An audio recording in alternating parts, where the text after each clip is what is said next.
Shri T K Murali, അങ്ങേക്ക് 12 minute. Sir, ഞാൻ ഗവർണറുടെ നയപ്രഖ്യാപനത്തിന്മേൽ ബഹുമാനപ്പെട്ട ടി.പി. രാമകൃഷ്ണൻ അവതരിപ്പിച്ച നന്ദി പ്രമേയത്തെ അനുകൂലിക്കുകയാണ് സർ. ഈ നയപ്രഖ്യാപനത്തിലൂടെ കേരളത്തിൻ്റെ നേട്ടങ്ങൾ എണ്ണി പറഞ്ഞുകൊണ്ടും ഇനി കേരളം എങ്ങോട്ടാണ് കുതിക്കേണ്ടത് എന്ന് സൂചിപ്പിച്ചുകൊണ്ടും കേരളത്തിന് ഒരു ദിശാബോധം സൃഷ്ടിച്ചിരിക്കുകയാണ് സർ. നമുക്കറിയാം, വലിയ പ്രയാസങ്ങളെ അഭിമുഖീകരിച്ചുകൊണ്ടാണ് കേരളം ഇന്നിപ്പോൾ ഈ നിലയിൽ നിൽക്കുന്നത്. സമാനതകളില്ലാത്ത പ്രയാസങ്ങളാണ് കേരളത്തിന് ഈ കാലയളവിൽ നേരിടേണ്ടി വന്നതെന്ന് നമുക്കറിയാം. കോവിഡ്, അത് ലോകത്തെല്ലായിടത്തും വന്നു. വലിയ പ്രളയം, ഓഖി. സർ, ഇതിൻ്റെയൊക്കെ ദുരന്തങ്ങൾ ചെറുതല്ല എന്നുള്ളത് ഏത് മലയാളിക്കാണ് അറിയാത്തത്? ഇതൊക്കെ സൃഷ്ടിച്ച പ്രതിസന്ധികൾ ആർക്കാണ് അറിയാത്തത്? ഇതിനെയൊക്കെ ഭംഗിയായി അതിജീവിക്കാൻ കഴിഞ്ഞ ഒരു സംസ്ഥാനമാണ് കേരളം. കേരളത്തിലൊരു പുതിയ സംസ്കാരം തന്നെ വളർന്നു വന്നിരിക്കുക. ഏത് പ്രതിസന്ധികളെയും അതിജീവിക്കാനുള്ള കെൽപ്പ് കേരളം നേടിയെടുത്തിട്ടുണ്ട്. അത് കഴിഞ്ഞത് 2016 അധികാരത്തിൽ വന്ന സഖാവ് പിണറായി വിജയൻ്റെ നേതൃത്വത്തിലുള്ള ഇടതുപക്ഷ ജനാധിപത്യ മുന്നണി ഗവൺമെൻറ് ഇവിടെ ഭരിക്കുന്നത് കൊണ്ടാണ്. അവർക്ക് ഈ കേരളത്തെ സംബന്ധിച്ച് വ്യക്തമായൊരു കാഴ്ചപ്പാടുള്ളത്. സാർ, ബഹുമാനായ എൻ.ഐ. നെല്ലിക്കുന്നും കുണ്ടറയംഗം ശ്രീ പി.സി. വിഷ്ണുനാഥുമൊക്കെ ഇറുക്കെ കണ്ണടച്ച് പിടിച്ചാൽ കേരളത്തിലാകെ ഇരുട്ടായി പോകുമോ? ഒരു ഭരണം 2016 വരെ, 2011 മുതൽ 16 വരെ ഇവിടെ ഉണ്ടായിരുന്നു. അന്നത്തെ അനുഭവങ്ങളും ഇന്നത്തെ അനുഭവങ്ങളും നിങ്ങളൊന്ന് താരതമ്യം ചെയ്യേ. സർ, ഒരു കാര്യം ഞാൻ സൂചിപ്പിക്കുകയാണ്. കേരളത്തിലെ പട്ടയം 2016 കൊടുക്കേണ്ട ഒരു മറുപടി അന്നത്തെ റവന്യൂ വകുപ്പ് മന്ത്രിയായ ശ്രീ അടൂർ പ്രകാശ് ഒരു ചോദ്യത്തിന് കൊടുത്തതാണ്. ആദ്യം ശ്രീ ജമീല പ്രകാശത്തിൻ്റെ ഗ്രൂപ്പ് CK നാണുവും ജോസ് തെറ്റയിൽ മാത്യു ടി തോമസും കൂടി ചോദിച്ചതാണ്, ഈ ഗവൺമെൻറ് അധികാരത്തിൽ വന്നതിന് ശേഷം എത്ര പേർക്ക് പുതുതായി പട്ടയം നൽകി? വിവരം ശേഖരിച്ചു വരുന്നു. മറുപടി അതായിരുന്നു. അതേ ചോദ്യം K Radhakrishnan, KK ജയചന്ദ്രനും S രാജേന്ദ്രനും K കുഞ്ഞിരാമനും ചോദിച്ചു. അന്നത്തെ റവന്യൂ വകുപ്പ് മന്ത്രി ശ്രീ അടൂർ പ്രകാശിന്റെ മറുപടി, സംസ്ഥാനത്ത് നാളിതുവരെ 43,437 പട്ടയങ്ങൾ അനുവദിച്ചിട്ടുണ്ട് 5 വർഷം കൊണ്ട്. സാർ, ഈ കഴിഞ്ഞ 3 വർഷക്കാലത്തിനിടയിൽ 1,80,000 ആളുകൾക്ക് ഈ കേരളത്തിൽ പട്ടയം നൽകി, സ്വന്തമായി ഭൂമി കിട്ടി. കേരളത്തിന്റെ വികസന നേട്ടമല്ലേ സാർ? എൻ.ഐ. നെല്ലിക്കുന്ന് അദ്ദേഹത്തിന്റെ പ്രസംഗത്തിൽ പറയുന്നത് കേട്ടു, PWD വലിയ പരാജയമാണ്, റോഡുകളെല്ലാം കുണ്ടും കുഴിയാണ്. കാസർഗോഡ് നിന്ന് അദ്ദേഹം സാധാരണഗതിയിൽ ട്രെയിനിലും കണ്ണൂർ വന്ന് ഫ്ലൈറ്റിലുമൊക്കെ വരുന്നു എന്നുള്ളതാണ് ഞാൻ കരുതുന്നത്. യാദൃശ്യമായി ചിലപ്പോൾ ദേശീയപാതയിലൂടെ നാഷണൽ ഹൈവേ കൂടെ വന്നു കാണും. അങ്ങനെ വന്ന കൂട്ടത്തിൽ ചിലയിടത്തെല്ലാം കുണ്ടും കുഴിയും ഉണ്ട്. അതാ റോഡിന്റെ പണി നടക്കുന്നതുകൊണ്ടാണ് സാർ. ദേശീയപാതയുടെ വികസനം പുരോഗമിക്കുന്നുണ്ട്. തിരുവനന്തപുരത്ത് കോർപ്പറേഷൻ പരിധിക്കകത്ത് സ്മാർട്ട് സിറ്റിയുടെ ഭാഗമായി റോഡ് നവീകരണം നടന്നു. എന്തൊരു ബഹളമായിരുന്നു! മാധ്യമങ്ങളിലാകെ UDF-ഉം BJP-യും പ്രത്യക്ഷ സമരത്തിന് ഒക്കെ വന്നു. ഇന്ന് തിരുവനന്തപുരം നഗരത്തിലൂടെ ഒന്ന് സഞ്ചരിച്ചു നോക്കണം. റോഡുകളെല്ലാം ഭംഗിയായി. റോഡിന്റെ പണി നടക്കുമ്പോൾ, വികസന പ്രവർത്തനങ്ങൾ നടക്കുമ്പോൾ കുറച്ചൊക്കെ പ്രയാസങ്ങൾ ഉണ്ടാവും സാർ. പക്ഷെ അത് കേരളക്കാർക്ക് മനസ്സിലാവും. സാർ, മനസ്സിലാക്കേണ്ടത് PWD റോഡുകൾ, അതും കൂടെ ഇദ്ദേഹം മനസ്സിലാക്കണം. PWD റോഡുകൾ 60% BMNBC അനുസരിച്ച് ആധുനികവൽക്കരിച്ച് കഴിഞ്ഞ നാടാണെന്ന് കേരളം. അതായിരുന്നു അങ്ങയുടെ പ്രതിനിധി. UDF-ന്റെ കാലത്ത് മുസ്ലിം ലീഗ് ആയിരുന്നല്ലോ പൊതുമരാമത്തിന്റെ ഭരണം. അന്നത്തെ സ്ഥിതി എന്തായിരുന്നു ഒന്ന് നോക്ക്. പാലാരിവട്ടം പാലം ഞാൻ പറയണോ? കോട്ടയം ടൗൺ ഞാൻ പറയണോ? ആകാശപാത ഇപ്പോഴും ഞാനത് തിരുവഞ്ചൂരിനെ കുറ്റപ്പെടുത്തി പറയുന്നില്ല. തിരുവഞ്ചൂർ എനിക്ക് ബഹുമാനമുള്ള നേതാവാണ്. അദ്ദേഹം നല്ല ഒരു ഉദ്ദേശത്തിൽ കൊണ്ടുവന്നായിരിക്കും, പറ്റിപ്പോയതാണ്. അന്ന് യഥാർത്ഥത്തിൽ കുഴികളുടെ കാലമായിരുന്നു. ഒരുപക്ഷെ ബഹുമാനപ്പെട്ട N.I. നെല്ലിക്കുന്നിന്റെ ഓർമ്മയിൽ നിന്ന് ആ കാലം മാഞ്ഞു പോകുന്നില്ല. അതുകൊണ്ടാണ് ഇപ്പോൾ ഇത് പറയുന്നത്. പിന്നെ ഇവിടെ എന്താ പരാതികളെ സംബന്ധിച്ച് പറഞ്ഞു. ഞങ്ങൾക്ക് ജനങ്ങൾ കാഴ്ചക്കാരല്ല, കാവൽക്കാരാണ്. പലയിടത്തും ബോർഡ് വയ്ക്കുന്നുണ്ട്. അതിന് ഗുണമുണ്ട് സാർ. അവിടെ ടെലിഫോൺ നമ്പർ എഴുതി വെച്ചിട്ടുണ്ട്. അതിലൂടെ ജനങ്ങൾ പരാതി പറയുന്നുണ്ട്. ആ പരാതിയിൽ 90% പരിഹാരം കാണുന്നുണ്ട്. അതാണിന്ന് കേരളത്തിന്റെ അവസ്ഥ. DLPക്ക് വേണ്ടി റണ്ണിംഗ് കോൺട്രാക്ടർമാരെ ഏൽപ്പിക്കുന്നതിന്റെ ഗുണഫലം നമുക്ക് കിട്ടുകയാണ്. എല്ലാ കോൺസ്റ്റിറ്റ്യുൻസിയിലും MLA-മാരുടെ നേതൃത്വത്തിൽ ഇത്തരം യോഗങ്ങൾ കൂടിക്കൊണ്ട് അദ്ദേഹത്തിന്റെ മണ്ഡലത്തിൽ എന്ത് സംഭവിക്കുന്നു എനിക്ക് അറിഞ്ഞുകൂടാ. ഇത്തരം പരാതികൾ PWയുടെ ശ്രദ്ധയിൽ കൊണ്ടുവന്നാൽ സമയബന്ധിതമായി പരിഹരിച്ച് മുമ്പോട്ട് പോവുകയാണ്. ഇതൊക്കെ കണ്ടില്ല എന്ന് നടിച്ചാൽ നിങ്ങളെ ജനങ്ങൾ കുറ്റപ്പെടുത്തും എന്ന് മാത്രമേ എനിക്ക് അതിനെ സംബന്ധിച്ച് പറയാനുള്ളൂ.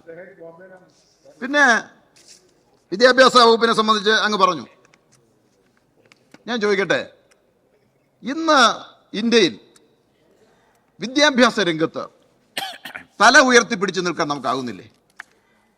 2016 മുമ്പ് സ്കൂളുകൾ അടച്ചുപൂട്ടുന്ന സ്ഥിതിയായിരുന്നു കേരളത്തിൽ. 3 സ്കൂളുകളാണ് അടച്ചുപൂട്ടാൻ തീരുമാനിച്ചത്. ആ സ്കൂളുകൾ ഉൾപ്പെടെ തുറന്നു പ്രവർത്തിപ്പിച്ചുകൊണ്ടാണ് പുതിയ വിദ്യാഭ്യാസ നയം, പൊതുവിദ്യാഭ്യാസ സംരക്ഷണ യജ്ഞം 2016 ഒന്നാം പിണറായി ഗവൺമെന്റ് ആരംഭിച്ചത്. അതിന് വലിയ പുരോഗതിയല്ലേ സാർ?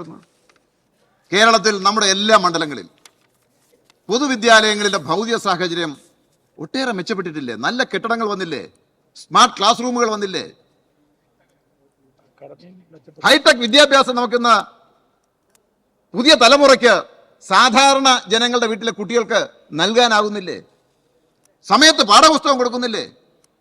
പരീക്ഷ നടത്തുന്നില്ലേ? ഈ നിലയിൽ പരിശോധിച്ചാൽ വിദ്യാഭ്യാസ രംഗത്തെ പുരോഗതി നിങ്ങൾ കണ്ടില്ല എന്ന് നടിച്ചാൽ എന്താ ചെയ്യാൻ കഴിയുക? ഇപ്പൊ നോക്കൂ, കലോത്സവം നടത്തുന്നതിൽ പോലും ഒരു പരാതിയില്ല നടത്താൻ കഴിയുന്നുണ്ട്. എല്ലാവരുടെ സഹകരണം ഉണ്ടായിരുന്നു കേട്ടോ. ഇപ്പൊ തിരുവനന്തപുരത്താണ് നടന്നത്, ഞങ്ങളെല്ലാം ഉണ്ടായിരുന്നു.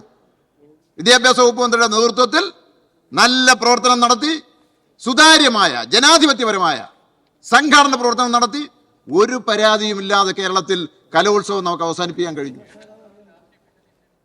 അതെ, സാങ്കേതിക വിദ്യ പുതിയ തലമുറ പരിചയപ്പെട്ടു വരികയാണ്. അത് മാത്രമല്ല സാർ, നിങ്ങൾ ബഹളം ഉണ്ടാക്കാനും പ്രശ്നം ഉണ്ടാക്കാനും വരാതിരുന്നാൽ എല്ലാം സുഗമമായി കേരളത്തിൽ നടക്കും. അതിൻ്റെ ഏറ്റവും സമീപകാലത്തെ ഉദാഹരണമാണ് ശബരിമല. ശബരിമല തീർത്ഥാടനം കഴിഞ്ഞല്ലോ. എന്തെങ്കിലും പരാതി ഉണ്ടായിരുന്നോ? കൂടുതൽ ആളുകൾ തീർത്ഥാടനത്തിന് വന്നില്ലേ? പണ്ട് കൊടി ഉപേക്ഷിച്ചുകൊണ്ട് നിങ്ങളും കൊടി ഉയർത്തി BJPയും ഒക്കെ കൂടി സുപ്രീം കോടതി വിധിയുടെ അടിസ്ഥാനപ്പെടുത്തി വിശ്വാസി സമൂഹത്തിൽ നിന്ന് ഇടതുപക്ഷത്തെ ഒറ്റപ്പെടുത്താമെന്നുള്ള വ്യാമോഹത്തിൽ സമരത്തിനിറങ്ങിയപ്പോൾ ഉണ്ടായ പ്രശ്നമാണ് ശബരിമലയിൽ. ജനങ്ങൾക്ക് മനസ്സിലായി, ഈ ഇടതുപക്ഷക്കാർ വിശ്വാസികളെ സംരക്ഷിക്കുന്നവരാണ്. വർഗീയത ചെറുക്കുക എന്നുള്ളതല്ലാതെ വിശ്വാസികളെ കൂടെ നിർത്താൻ നിലപാടെടുക്കുന്ന ഒരു പ്രസ്ഥാനമാണ് ഇടതുപക്ഷ ജനാധിപത്യ മുന്നണി. ആ പ്രസ്ഥാനമാണ് കേരളത്തിൽ ഭരിക്കുന്നത്. പിന്നെ മുഖ്യമന്ത്രിയെ വാഴ്ത്തുന്നു എന്നൊക്കെയുള്ള ഒരു ആരോപണവും ആക്ഷേപവുമാണ് നിങ്ങളിങ്ങനെ ഉയർത്തിക്കൊണ്ടിരിക്കുന്നത്. അത് പറയുമ്പോൾ തന്നെ വാദോരാധ സിദ്ധിക്ക് പ്രതിപക്ഷ നേതാവിനെ വാഴ്ത്തുന്നുണ്ട്. ഞങ്ങളദ്ദേഹത്തെ കുറ്റം പറയുന്നൊന്നുമില്ല. പക്ഷെ മുഖ്യമന്ത്രിക്ക് നേരെ നിങ്ങൾ നടത്തുന്ന വ്യക്തിപരമായ വേട്ടയാടൽ എന്ന് തുടങ്ങിയതാ. എത്രയെത്ര ആരോപണങ്ങളാണ് കൊണ്ടുവന്നത്. അതെല്ലാം വെറും പുകപറ സൃഷ്ടിക്കുകയായിരുന്നില്ലേ? എന്തെങ്കിലും തെളിവ് ഹാജരാക്കാൻ പറ്റുമോ? ആരെല്ലാം കൊണ്ട് അന്വേഷിക്കാൻ നോക്കി? കേരളത്തിൽ ഇങ്ങനെ വേട്ടയാടപ്പെടുന്ന ഒരു നേതാവ് കേരളത്തിന്റെ അഭിവൃദ്ധിക്ക് വേണ്ടി, കേരളത്തിന്റെ പുരോഗതിക്ക് വേണ്ടി, നേരത്തെ സൂചിപ്പിച്ചതുപോലെ ചങ്കൂറ്റത്തോടെ, ഒരു സംശയം വേണ്ട, ചങ്കൂറ്റത്തോടെ നയിക്കുന്നത് കൊണ്ടാണ് കേരളത്തിന് ഈ അഭിവൃദ്ധി ഉണ്ടാകുന്നത്. അങ്ങനെ വരുന്ന ഒരാളെ നിങ്ങൾ വേട്ടയാടുമ്പോൾ കുറച്ചൊന്ന് പാടിപ്പൊഴുത്തിയെന്ന് വരും. അതിന് ഇത്ര വേവലാതി എന്തിനാ? പിണറായി വിജയനെ അംഗീകരിക്കുന്ന ഒരു വലിയ സമൂഹം കേരളത്തിൽ ഉണ്ട് എന്നത് നിങ്ങൾ മറന്നു പോകരുത്. അത് അദ്ദേഹത്തിന്റെ പ്രവർത്തനത്തിന്റെ ഭാഗമായിട്ടാണ്.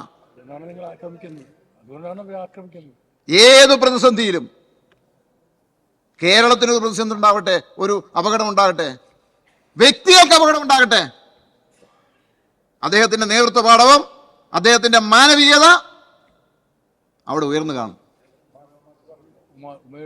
നിങ്ങളിൽ പലരോട് ചോദിച്ചാൽ അത് മനസ്സിലാകും. അതുകൊണ്ടാണ് നിങ്ങളുടെ വേട്ടയാടലുകളും പത്രമാധ്യമങ്ങളിലൂടെയുള്ള പ്രചാരവേലകളും നടക്കുമ്പോൾ അതല്ല പിണറായി വിജയൻ എന്ന് ചിലരെങ്കിലും പറഞ്ഞു പോകുന്നത്. അതിൽ നിങ്ങൾ ഇങ്ങനെ അസ്വസ്ഥപ്പെട്ട് എന്തൊക്കെയോ നടക്കുന്നു, കമ്മ്യൂണിസ്റ്റ് പാർട്ടിയുടെ മൂല്യം ചോരുന്നു എന്നൊന്നും പറയേണ്ടതില്ല. ഒരു വ്യക്തിപൂജയെയും അംഗീകരിച്ച് മുന്നോട്ട് പോവുകയോ വ്യക്തിപൂജയുടെ അടിസ്ഥാനത്തിൽ എന്തെങ്കിലും ആനുകൂല്യങ്ങൾ നേടാൻ കഴിയുന്നതോ അല്ല കമ്മ്യൂണിസ്റ്റ് പ്രസ്ഥാനങ്ങളും ഈ ഇടതുപക്ഷ ഭരണവും എന്ന് മനസ്സിലാക്കിയാൽ മതി. നിങ്ങൾ ഈ പ്രചരണം ഒക്കെ നടത്തുമ്പോൾ കേരളത്തിൽ കടുത്ത പ്രതിസന്ധി സൃഷ്ടിക്കുവാൻ നടത്തുന്ന കേന്ദ്ര ഗവൺമെന്റിന്റെ പരിശ്രമങ്ങൾ നിങ്ങളൊന്ന് അപലപിക്കുന്നുണ്ടോ?